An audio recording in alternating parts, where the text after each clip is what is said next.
Hello, मेरा नाम Trish है। मैं बेबी सिटिंग का काम करती हूँ। वैसे मैं बच्चों के साथ अच्छे से रहती हूँ, लेकिन मुझे बड़ों के साथ बातचीत करने और खुद के लिए अपनी एक बेबी सिटर की पहचान बनाने में दिक्कत होती है। लकीली मुझे हाल ही में पता चला कि क्रेगलिस्ट भी जॉब्स प्रोवाइड करता है। क्रेगलिस्ट का यूज करके मुझे बेबी सिटिंग के कई जॉब्स मिले और अपनी 18 साल की लाइफ में पहली बार मैंने पैसा कमाना शुरू किया। लेकिन ये छोटी सी जॉब लंबे टाइम तक नहीं चली, क्योंकि कुछ ऐसा हुआ जिससे मैं इस जॉब से बच के रहने लगी। सबसे पहले शुरुआत में तो ये एक सिंपल काम जैसा ही लग रहा था।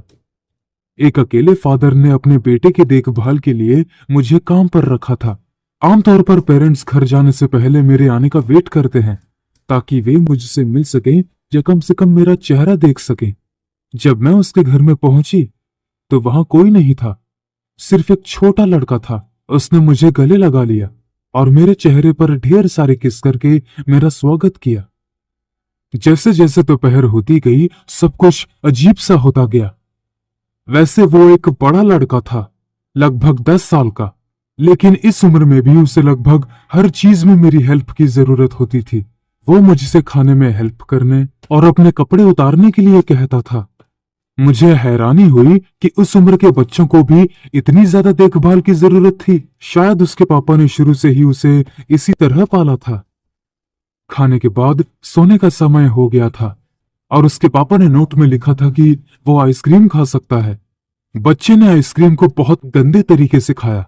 उसने अपने हाथों से आइसक्रीम को अपने मुंह में डाला और सब कुछ गंदा कर दिया। मुझे टेस्ट करवाने के लिए उसने आइसक्रीम से भरे अपने हाथ मेरे मुंह में डाल दिए।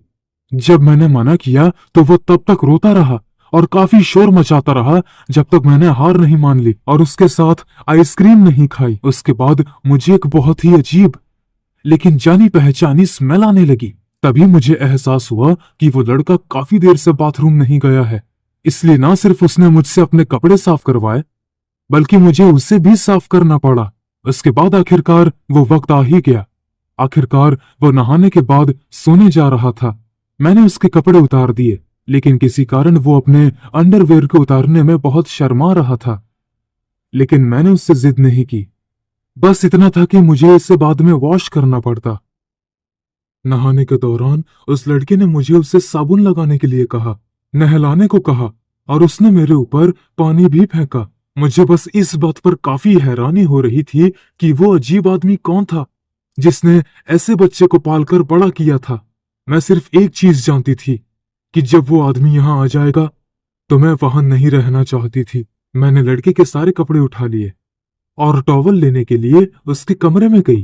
तभी बेड के नीचे से मुझे एक गंदी स्मेल आई और मैंने झुककर बेड के नीचे देखा और देखते ही मैं डर के मारे जोर से चिल्लाई, क्योंकि बेड के नीचे एक लाश पड़ी थी। ये अभी भी फ्रेश थी। ये सब क्या था? इसका कारण क्या हो सकता है? अचानक डाइनिंग रूम में एक फोन बजने लगा और मैं भागकर वहां गई। शायद वो उस लड़के के फादर थे। मुझे उसे पुलिस को बुलाने के लिए कहना था। मर्डर करने वाला अभी भी आसपास ही हो सकता है। मुझे जितनी जल्दी हो सके उस लड़के को बचाकर ले जाना था। मैं नीचे भागी और फोन बजने की आवाज एक चेयर के नीचे रखे सेल फोन से आ रही थी। जब मैं उसे उठाने के लिए नीचे झुकी तो मेरे हाथ में एक फोन के साथ कुछ और भी था। यह 30 साल से ज्यादा उम्र के एक आदमी का आईडी कार्ड था। मैं उस चेहरे को पहचानती थी। ये उस बच्चे का चेहरा था जिसकी मैं देखभाल कर रही थी। वो कोई बच्चा नहीं था, वो एक बड़ा आदमी था। अचानक मुझे सीढ़ियों के ऊपर से एक चीख सुनाई दी। ये वही था जो गंदी और डरावनी नजरों और अजीब तरीके से हंसते हुए मेरी तरफ देख रहा था। वो जानता था कि मुझे सच्चाई का पता चल गया है। हे ट्रिश, मैं नहा चुका हूँ। क्या आप मुझे सोते वक्त एक स्टोरी सुनाएंगी? डर के मारे मैं बाहर की तरफ भागी, जबकि वो अभी भी हंस रहा था। उसने कभी मेरा पीछा करने की कोशिश नहीं की। उसने कभी मुझे मारने की कोशिश नहीं की। उसने मुझे डरा हुआ, रोते हुए और दूर जाते हुए देखकर इसको एंजॉय किया। मैंने तुरंत पुलिस को फोन किया।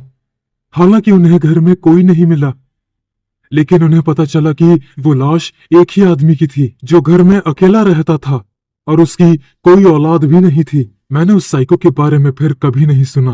उस दिन से मैं अपने डर पर काबू पाने में कामयाब हो गई और अपने पड़ोसी लोगों के साथ काम करना शुरू कर दिया।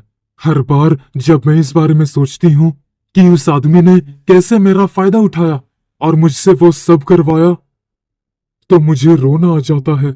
मैं बस सोने की कोशिश करती हूँ और इसके बारे में सब कुछ भूल जाती हूँ।